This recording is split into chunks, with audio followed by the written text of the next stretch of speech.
I'm not going to lie to you, Marcius. You're in a tough situation. And whether I'm right or whether I'm wrong, I know that you're steadfast in your beliefs and that you're going to find a place in this world, even though Junius Brutus and Sicinius Volutus make you feel like you'll never belong. You're an incredible warrior, but your nature's not suited to be a member of the council. It's like trying to put a square peg in a round hole. Look, you asked for my help. I'm a retired coach. What else can I be but what I am?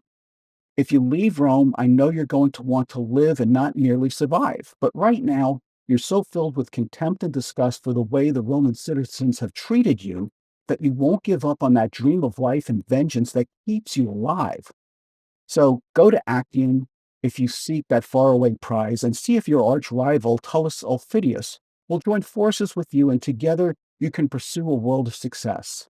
I believe that you will heed the call and won't settle down or settle for less because you believe that what those Roman ingrates did to you was wrong, and as long as there is a chance that you can have it all, your arrogant pride will keep driving you towards revenge. I know how you are. You'll go it alone without your mother Volumina, your wife Virgilia, and your son Marcius if that's how it must be. You refuse to go along with the council's hypocritical policies because thou canst be right for someone else if you're not right for thee. There's just no stopping you, Coriolanus. You're the kind of man who's going to do what you want to do, daring to try to do it or die, all the while saying to yourself, I gotta be me.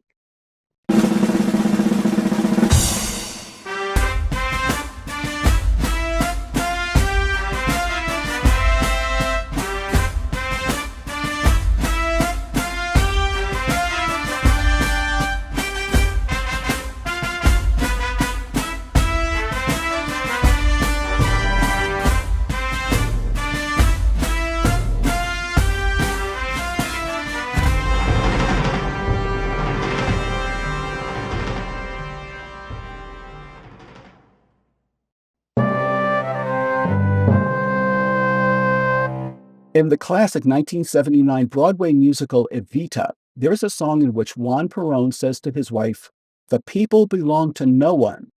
They are fickle, can be manipulated." Well, what was true in Argentina in the 1940s was just as true for Coriolanus in ancient Rome in the 5th century BC. So let's take a look at the plot. As the play begins, Rome has expelled the Tarquin kings. However, there are riots in progress because stores of corn are being withheld from ordinary citizens. The rioters are particularly angry at Caius Marcius, whom they blame for the loss of their corn, even though they recognize him as a brilliant Roman military leader.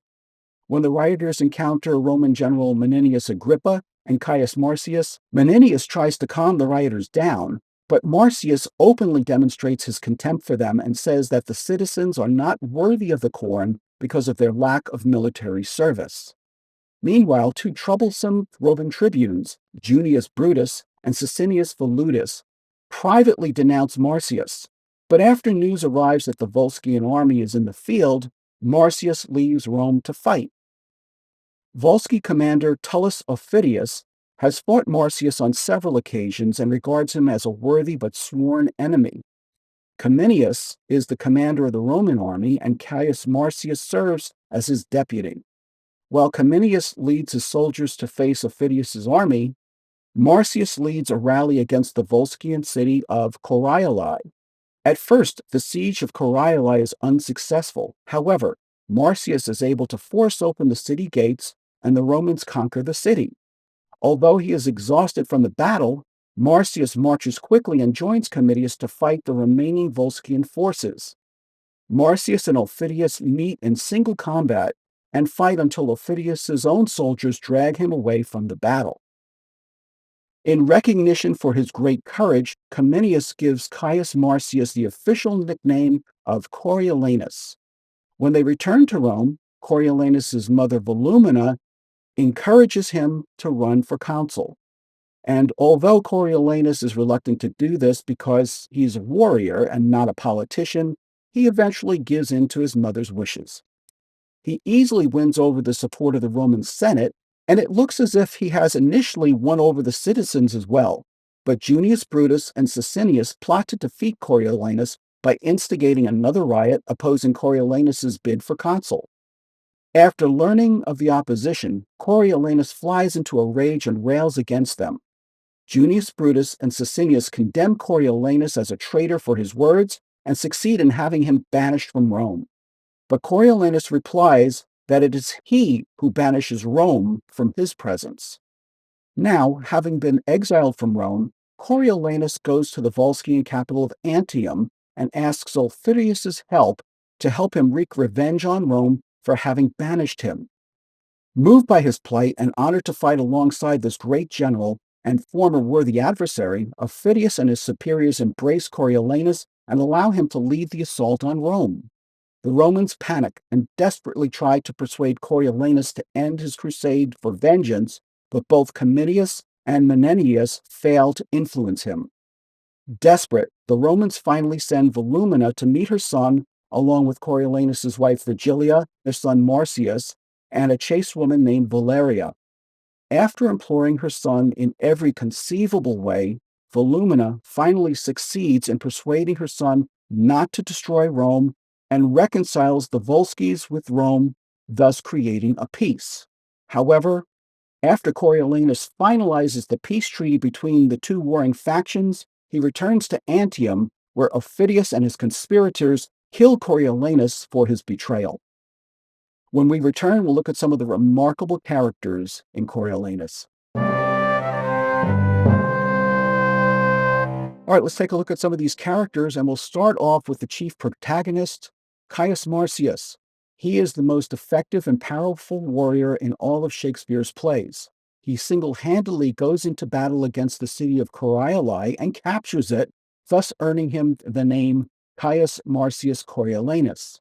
And while it's true that he's sometimes arrogant and proud, it's just as true that periodically he is beyond humble. He refuses to take more than his share of the spoils from the city and is too embarrassed to hear the consul brag about his accomplishments. As with most of Shakespeare's most memorable characters, he is very complicated, especially because he doesn't have many long self-examining soliloquies in the play. Next, we have his mentor and father figure, Menenius Agrippa. He is a patrician of Rome and also on the consul. He has the great distinction to be respected by the people, the consul, and Coriolanus. In fact, he's one of only a few people that Coriolanus ever listens to, but even that comes to an end after Coriolanus is banished and threatens to sack Rome. Next up is Cominius. He is the general under whom Coriolanus serves, and like Menenius, Coriolanus respects him and listens to him again until he reaches the point of no return. Then we have the two chief antagonists in the play, Sicinius Volutus and Junius Brutus. These two troublemakers really contribute nothing, but are very protective of their own consul positions. They stir the pot against Coriolanus to get all the Roman citizens to turn against him and banish him.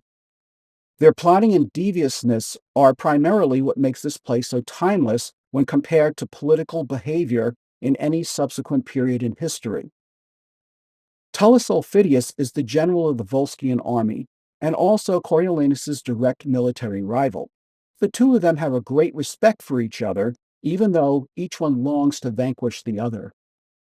And finally, we'll look at the three V ladies in the play. First, we have Valeria, the chaste lady of Rome and family friend. Next is Virgilia, Coriolanus's wife, whom he greets when he comes back from war as "my gracious silence." That is a direct contrast of descriptions between her and Volumina, who probably has more lines in the play than her son Coriolanus. There has never been a prouder mother of a warrior. Just listen to what she has to say about her son when Virgilia asks her how she would feel if Marcius had been killed in the war. "Then his good report should have been my son. I therein would have found issue. Hear me profess sincerely. Had I a dozen sons, each in my love alike, and none less dear than thine and my good Marcius, I had rather had 11 die nobly for their country than one voluptuously surfeit out of action." And while Volumina shows an extreme zeal of pride for her son, She also has the tact and diplomacy to know when to yield to avoid coming across as arrogant. When we get back, we'll look at some of the plot devices and memorable scenes from Coriolanus. Once again, we see that Shakespeare is using banishment in this play, but it's more than that. It's banishment that leads to an angry, returning force of nature. After Coriolanus is banished from Rome, he goes directly to its arch-rival Tullus Aufidius and convinces him to join forces and attack his former homeland. It's only the pleading of his mother, wife, and son that prevent him from destroying the city. We'll see this again in Timon of Athens, after Alcibiades is banished, and then the citizens and leadership beg him not to destroy their city. We'll also see this in Titus Andronicus, after their son Marcius is banished from Rome and seeks out his former enemies, in this case the Goths, and returns to decimate his former homeland. Does this sound familiar or what? And then, of course, we have Henry Bolingbroke in Richard II, who is banished from England and then returns to usurp the throne. We also have political deviousness amongst opposing factions. In Coriolanus, there is Junius Brunus and Sicinius Volutus, who have really nothing better to do than to incite rebellion against Coriolanus so that their own power will not be diminished. We also see this in Henry VI, Part 2, when Margaret, her paramour, the Duke of Suffolk, and Cardinal Beaufort, the Bishop of Winchester, all plot against Humphrey, Duke of Gloucester, to eliminate him as a political threat and influencer of Henry VI.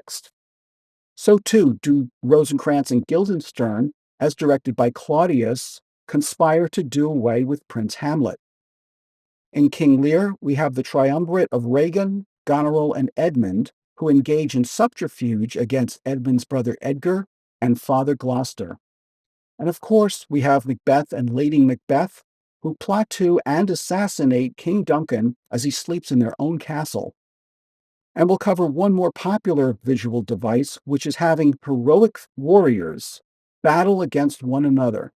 Coriolanus goes up against his arch-rival Tullus Aufidius, general of the Volsces. In Henry IV, Part 1, we have Henry Monmouth, Hal, fighting mana a mana against Henry Percy, Hotspur. In Henry VI, Part 3, we see former allies, now adversaries, Edward Plantagenet and Warwick, battle it out to the death. And in Macbeth, we have Macbeth and Macduff fight to the death in the final scene of the play, with Macduff emerging victoriously. And in Richard III, Richard finally meets his match when he is defeated by Richmond at the Battle of Bosworth Field. As far as memorable scenes go, there are several. One almost seems to be a throwaway scene, and that's Act 1, Scene 10, wherein Coriolanus tells Cominius and Titus Lartius about a poor man who treated him kindly and whom Coriolanus wishes to set free. Cominius agrees, but Coriolanus cannot remember the man's name and quickly asks if they have any wine. This shows well-intended appreciation for others. However, he fails to demonstrate his sincerity by not remembering the man's name. In Act 3, Scene 3, we see Junius Brutus and Sicinius finally getting their way and inciting the people against Coriolanus. At this point, he is banished from the city and leaves in disgrace, but not before saying, "I banish you." It's a powerful scene that demonstrates just how quickly things can get out of control once people have been incited by instigators. And who could forget the monumental and long Act 5, Scene 3, in which Volumnia finally prevails over Coriolanus to join with the Volsces and create a peace between them and Rome. It just goes to show the power of the maternal instinct to soften even the hardest heart. There are no shortage of themes that run through Coriolanus. In this play, several characters demonstrate pride. First, in Act 1, Scene 3, we see true pride in Coriolanus' mother Volumnia as she speaks to her daughter-in-law.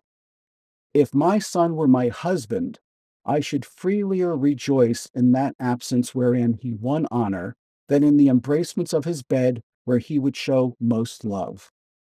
When yet He was but tender-bodied, and the only son of my womb, when youth with comeliness plucked all gaze his way, when for a day of kings' entreaties a mother should not sell him an hour for her beholding, I, considering how honor would become such a person, that it was no better than picture-like to hang by the wall, if renown made it not stir, was pleased to let him seek danger where he was like to find fame.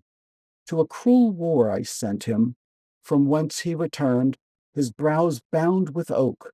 I tell thee, daughter, I sprang not more in joy at first hearing he was a man-child, than now in first seeing he had proved himself a man. According to the Peter principle, sometimes a person who has excelled in one area is promoted as a reward and yet flounders in the new position because it requires new skills that they did not previously possess nor are likely to master. I've seen this frequently with successful salespeople who have been made into sales managers and great hockey players who've been promoted to coaching positions. Rarely do they ever prove as successful in their new roles as they did in their former ones. This is because they are not naturally suited to perform the latter positions. Coriolanus is such a person, who was an unparalleled warrior, but who completely lacked the tact and diplomacy, rapport skills, tolerance, and patience to succeed in a political environment.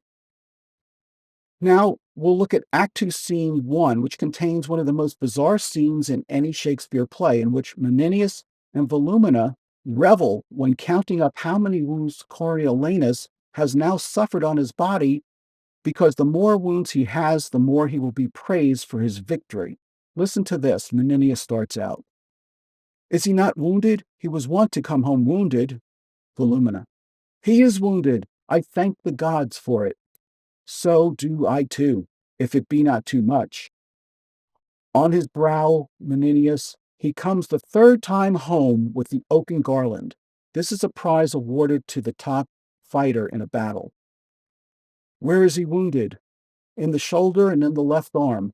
There will be large cicatrices, these are scars, to show the people when he shall stand for his place. He received in the repulse of Tarquin 7 hurts in the body, 1 in the neck, 2 in the thigh. There's 9 that I know. He had before this last expedition 25 wounds upon him. Now it's 27. Every gash was an enemy's grave.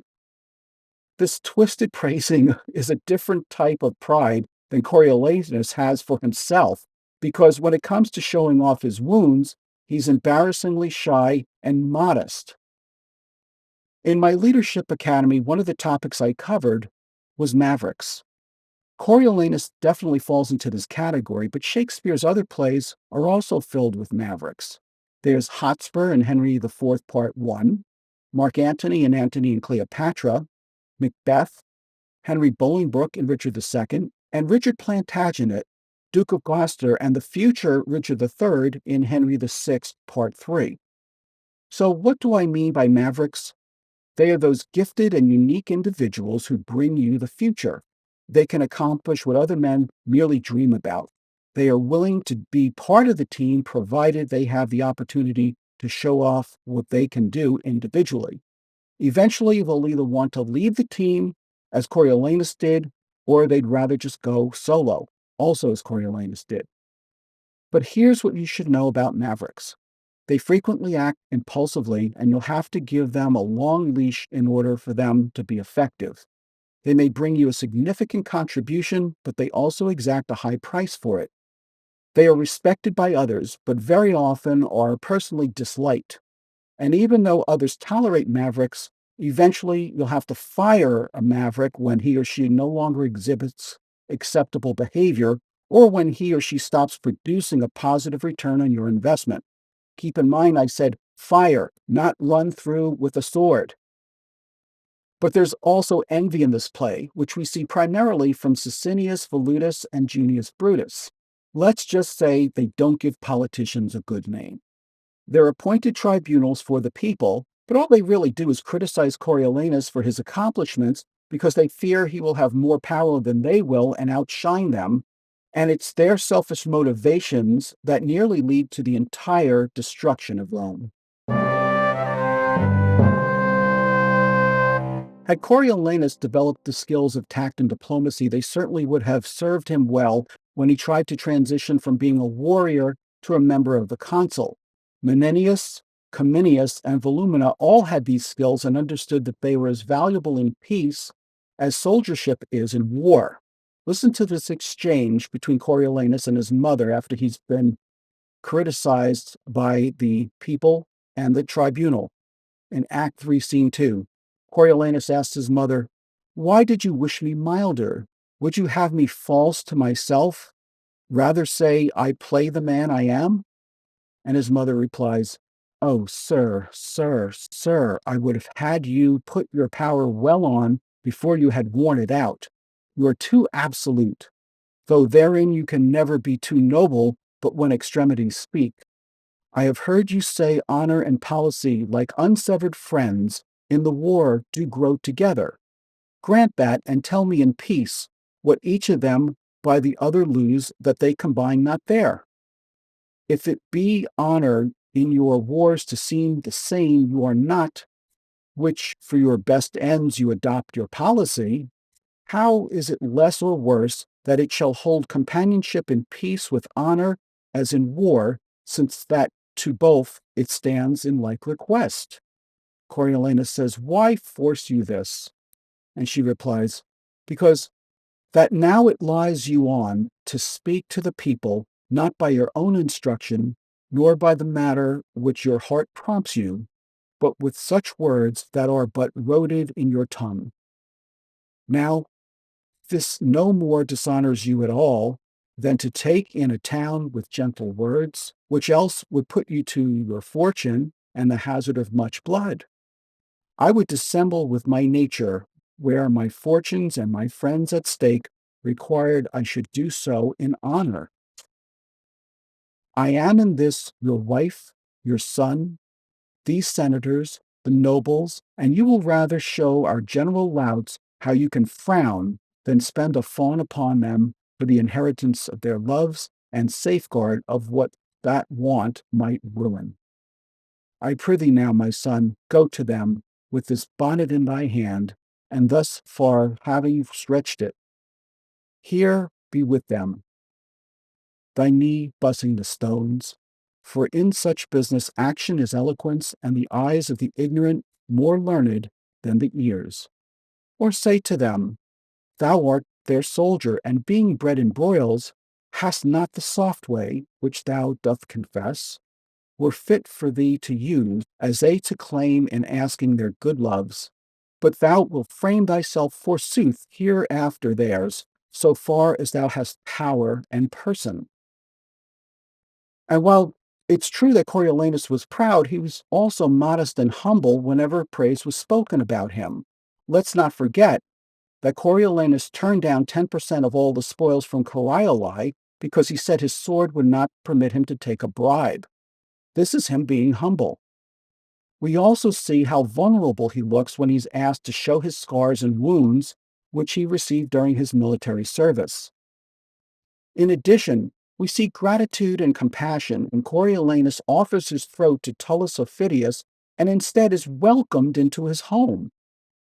Aufidius says, "O Marcius, Marcius, each word thou hast spoke hath weeded from my heart a root of ancient envy.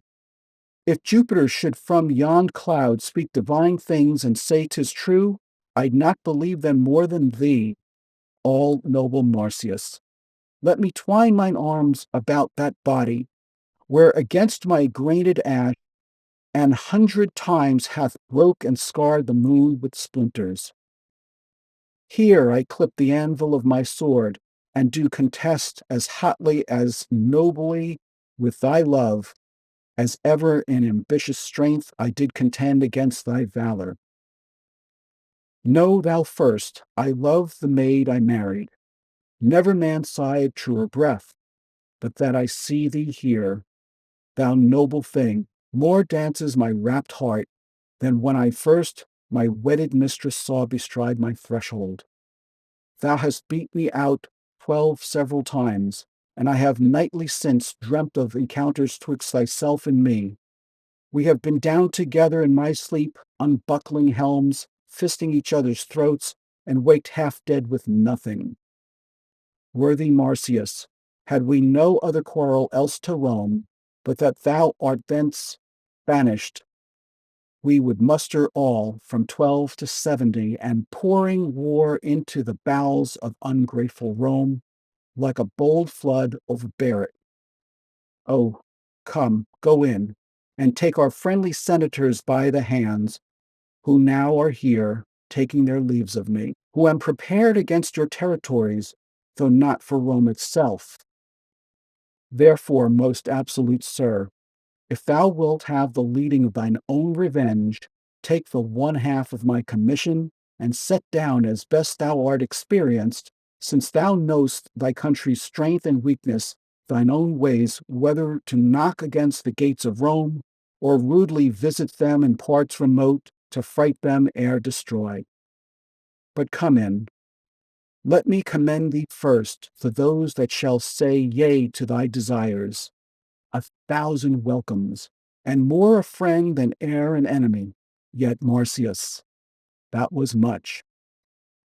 It's obvious from this exchange how much Elphidius admires Coriolanus. Ironically, he demonstrates more respect and appreciation for his accomplishments as an enemy than did the plebeians of Rome on whose behalf he was fighting. Of course, the greatest act of compassion is from Coriolanus himself, when after long and intense pleading from his mother, he gives in and agrees to create a peace between Rome and the Volsces, even though it leads to his ultimate demise. Oh well, I guess that's gratitude for you. As we look over some of Shakespeare's most powerful lines in this play, you have to ask yourself the question, so why are the common people so up in arms? Well, Menenius asked them in Act 1, Scene 1, and here's their reply. Care for us? True indeed, they ne'er cared for us yet. Suffer us to famish, and their storehouses crammed with grain? Make edicts for usury to support usurers? Repeal daily any wholesome act established against the rich? And provide more piercing statutes daily to chain up and restrain the poor? If the wars eat us not up, they will, and there's all the love they bear us. You could probably look at any country in the world today and find people who hold similar views about their political leaders. Now, one of the reasons why Coriolanus is such a pertinent play is because, as Shakespeare's most political work, it translates perfectly as a contemporary piece, relatable to its audience regardless of whatever era in which it's performed. In Act 1, Scene 1, Menenius responds to the citizen, saying, I shall tell you a pretty tale. It may be you have heard it, but since it serves my purpose, I will venture to stale it a little more.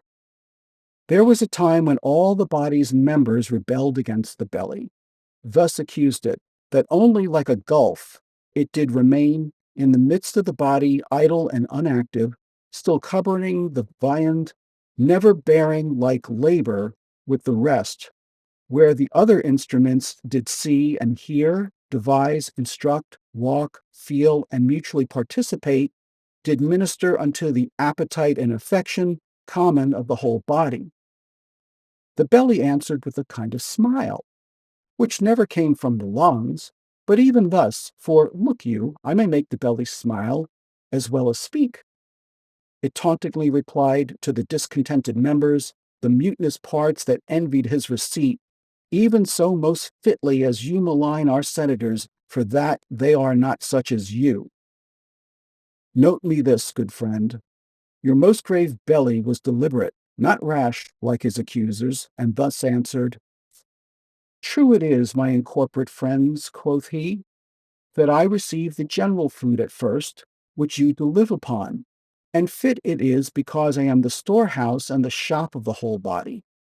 But if you do remember, I send it through the rivers of your blood, even to the court, the heart, to the seat of the brain, and through the cranks and offices of man, The strongest nerves and small inferior veins from me receive that natural competency whereby they live.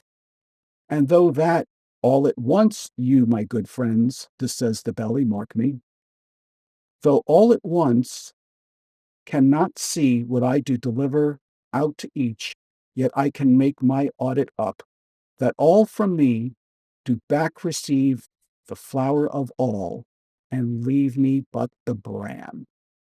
What say you to it? And the citizens say, it was an answer. How apply you this? And Aeneas says, the senators of Rome are this good belly, and you the mutinous members. For examine their counsels and their cares, digest things rightly, touching the weal of the common, you shall find no public benefit which you receive, but it proceeds or comes from them to you, and no way from yourselves. As I said, the people resent the elected officials, and the leaders feel unappreciated and scorned by the very people they served. So what else is new? And I've got some other powerful lines that are a little shorter to share with you. In Act 1, Scene 6, Coriolanus says to his troops, make you a sword of me. And it has the same effect on them as Henry V's Band of Brothers speech had on his troops just before the Battle of Agincourt. In Act 2, Scene 1, Sicinius says, nature teaches beasts know their friends. In this case, the conniving weasels Sicinius and Junius Brutus turn out to be no better than rats and snakes. In Act 3, Scene 3, Coriolanus says, you common cry of curs, whose breath I hate, as reek o'er the rotten fens, whose loves I prize as the dead carcasses of unburied men that do corrupt my air, I banish you. There is a world elsewhere. This is known as reframing. That's when you take a negative situation and you turn it into a positive one. It's also the same kind of message that John of Gaunt gives Henry Bolingbroke after he's banished from England in Richard II. In Act 4, Scene 1, Coriolanus says to his mother, I shall be loved when I am lacked. This is very similar to what St. Luke says in chapter 4, verse 24. No prophet is accepted in his own country. And in Act 4, Scene 3, we hear the Roman spy Nicanor say, I have heard it said the fittest time to corrupt a man's wife is when she has fallen out with her husband. How true is that? And finally, in Act 5, Scene 4, Menenius says, our throats are sentenced and stay upon execution. And Sicinius, not believing him, says, is it possible that so short a time can alter the condition of a man? Menenius replies, there's a difference between a grub and a butterfly, yet your butterfly was a grub. This Marcius has grown from man to dragon. He has wings. He's more than a creeping thing. When we return, we'll look at some of the major turning points and correlations between Coriolanus and the other Shakespeare plays.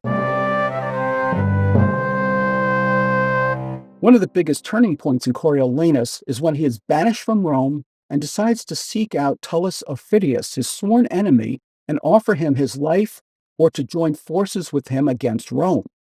In one of his few soliloquies, we hear his plans as he enters Antium and prepares to seek out his nemesis. A goodly city, this Antium, city, 'tis I that made thy widows. Many an heir of these fair edifices, for my wars, have I heard groan and drop. Then know me not, lest that thy wives with spits and boys with stones in puny battle slay me. O world, thy slippery turns, friends, now fast sworn, whose double bosoms seem to wear one heart, whose hours, whose bed, whose meal, and exercise are still together, who twin, as 'twere in love unseparable, shall within this hour on a dissension of a doit break out to bitterest enmity. So fellest foes, whose passions and whose plots have broke their sleep, to take the one the other, by some chance, some trick not worth an egg, shall grow dear friends and interjoin their issues.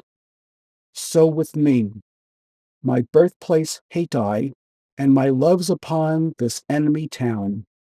I'll enter. If he slay me, he does fair justice. If he give me way, I'll do his country service. Of course, the other major turning point in this play is his mother Volumina demonstrating how she earned her name when pleading on her hands and knees alongside Coriolanus's wife and son for mercy towards Rome and to create a peace and reconciliation with the Volscians. You have to give her credit because her persistence paid off and she made her son's heart melt. There's also some other correlations in Coriolanus to some of the other Shakespeare plays. Near the end of Coriolanus, he refers to Aufidius as boy, just like Mark Antony did to Octavius Caesar in Antony and Cleopatra. When Coriolanus turns down 1/10 of the spoils collected in Corioli, it's reminiscent of Julius Caesar pushing away the crown 3 times when it's offered to him by Mark Antony in Julius Caesar. Of course, Richard of Gloucester also turns down the monarchy in Richard III before finally accepting it, but there we know because he tells the audience that he planned on taking the crown all along. When Coriolanus changes sides and plans on attacking Rome with the Volscian army, his proud mother is torn between cheering on her valiant son and trying to save her life and the lives of her family and friends. This is not unlike Lady Blanche's plight in The Life and Death of King John, when her newly wedded husband, Louis the Dauphin of France, goes to war against England and Blanche's uncle, King John. As she says, no matter who wins, she loses. And when it comes to banishment, you see it happen not only to Coriolanus, to Alcibiades in Timon of Athens, to Romeo in Romeo and Juliet, and to Henry Bolingbroke in Richard II, but also to Duke Senior and Rosalind in As You Like It. Shakespeare knew a good plot device when he saw one, and let's face it, when something works, you stick with it. In doing the research for this episode, I came across some interesting facts about Coriolanus. According to the late English professor Paul Cantor of University of Virginia, although caps and bonnets are mentioned several times throughout the play, Roman citizens did not wear either of them in the 5th century BC. Coriolanus actually translates as victorious in Corioli. And by the way, the real Coriolanus had 2 sons, not one, and his mother's name was Veturia, not Volumina. Along with Antony and Cleopatra, Coriolanus marks the last of Shakespeare's Roman plays. Probably one of the main reasons why the play is not more popular is because it contains very few soliloquies and thus doesn't allow us to truly understand the depth of this character. Still, in The Sacred Wood, T.S. Eliot proclaimed Coriolanus superior to Hamlet, calling it, along with Antony and Cleopatra, the bard's greatest achievement.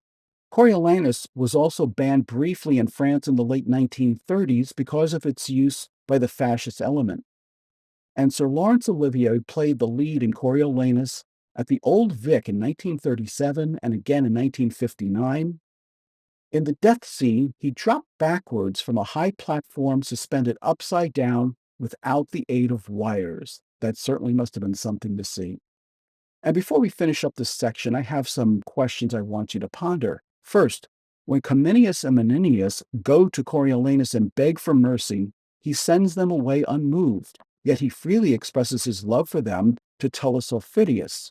Why then does he not just invite the 2 of them to stay with him to avoid being slaughtered or give some instructions for them to be spared? Second, when Coriolanus' mother, wife, son, and family friend Valeria petitioned him for mercy, why didn't he just have them stay with him so that they would not be killed when the Volscians attacked Rome? Or when Coriolanus was banished, why didn't he bring his family with him when he left or send for them after he had been befriended by Tullus Aufidius? And finally, why didn't Coriolanus discuss the Volscian-Roman reconciliation one-on-one with Aufidius in private before declaring that he would do it on his own?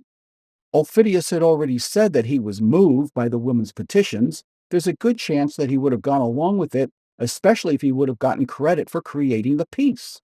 Well, we don't know the answers because Shakespeare doesn't tell us, and besides, it is a history play. Perhaps the answers are just lost to time, but these solutions would have made more sense than having Coriolanus dismiss his loved ones and then eventually unilaterally agree to broker a peace, thus disrespecting his adopted host. Questions like these are what makes us love Shakespeare and discuss his works 400 years after he wrote them. When we return, we'll look at some of the great actors in the 1984 BBC Shakespeare version of Coriolanus. All right, now let's take a look at some of the actors in the 1984 BBC Shakespeare version of Coriolanus. Patrick Godfrey, who plays Cominius, also played Helicanus in Pericles, Prince of Tyre, also in 1984, and several characters, including Mr. Kenwigs in The Life and Adventures of Nicholas Nickleby in 1982. John Rowe, who plays the first Roman senator, also played Cromwell in Henry VIII in 1979 and Lennox in Macbeth in 1983. Peter Sams, who plays Titus Lartius, also played a bachelor in All's Well That Ends Well in 1981. John Burgess, who plays Sicinius Volutus, also played Sir Nathaniel in Love's Labour's Lost in 1985. The great actor Anthony Pedley, who plays Junius Brutus, also played Tranio in The Taming of the Shrew in 1980. And in 1981, he played Agrippa in Antony and Cleopatra, Rodrigo in Othello, and Ajax in Troilus and Cressida. The magnificent Mike Gwilym, who plays Tullus Aufidius, also played Pericles in Pericles, Prince of Tyre in 1984, and Barone in Love's Labour's Lost in 1985. Valentine Dial, who plays Adrian, also played Marcaday in Love's Labour's Lost in 1985. Brian Poyser, who plays the first Volscian senator, also plays Gower in Henry IV Part II and Henry V, both in 1979. Reginald Jessup, who plays the second Volscian senator, also played a poet in Julius Caesar in 1979 and a messenger in Hamlet in 1980. Joan McCallum, who plays Virgilia, also played Countess d'Auvergne in Henry VI Part I. And finally, Paul Jesson, who plays the first citizen in Coriolanus, also played Clown in The Winter's Tale in 1981, Cloten in Cymbeline in 1982, multiple roles including the Duke of Clarence in Henry VI Parts I, II, and III, and Richard III, all in 1983, and Costard in Love's Labour's Lost in 1985. That means he has appeared in 8 different BBC Shakespeare plays, by my count, more than any other actor in the entire series. Now stay tuned for today's trivia challenge, which is called Into the Woods. All right, now it's time for today's trivia challenge, which is called Into the Woods. Name the play in which these woodland settings are included. Number 1, Great Burnham Wood. Number 2, The Forest of Arden. And number 3, Windsor Forest. Don't overthink it. When we return, I'll have the answers for you, as well as some relevant lessons from Coriolanus. All right, let's see how you did on today's trivia challenge. It was called Into the Woods, and you were to name the play in which these woodland settings are included. Number 1, Great Burnham Wood. That was, of course, from Macbeth. Number 2, The Forest of Arden. That was from As You Like It. And number 3, Windsor Forest. I hope you got this one right. It's The Merry Wives of Windsor. Now let's finish up with some relevant lessons from Coriolanus. First, learn how to win friends and influence people. One of Coriolanus's biggest faults was that he was both proud and humble, but not usually at the right times. That's why it's so important to keep developing your people skills. Second, know your limitations. I don't know the formula for success, but I do know that the surest formula for failure is to try to please everyone. You can't be all things to all people, and the sooner you learn what your gifts are and master them, the more successful you'll be. But I also urge you to become well rounded so that you can adapt yourself more comfortably in different situations. And finally, remember they'll never care how much you know until they know how much you care. Coriolanus wanted to befriend the poor Volsky who helped him, but couldn't even be bothered to remember his name. So take the time to make other people feel important and special. And always remember that while it's nice to be important, it's also important to be nice. I'm Dave Romeo, and thank you for watching this episode of Romeo on Shakespeare. Please join me next time when a Phoenician prince must solve a riddle on a foreign shore to win a princess, but winds up with more than he bargained for.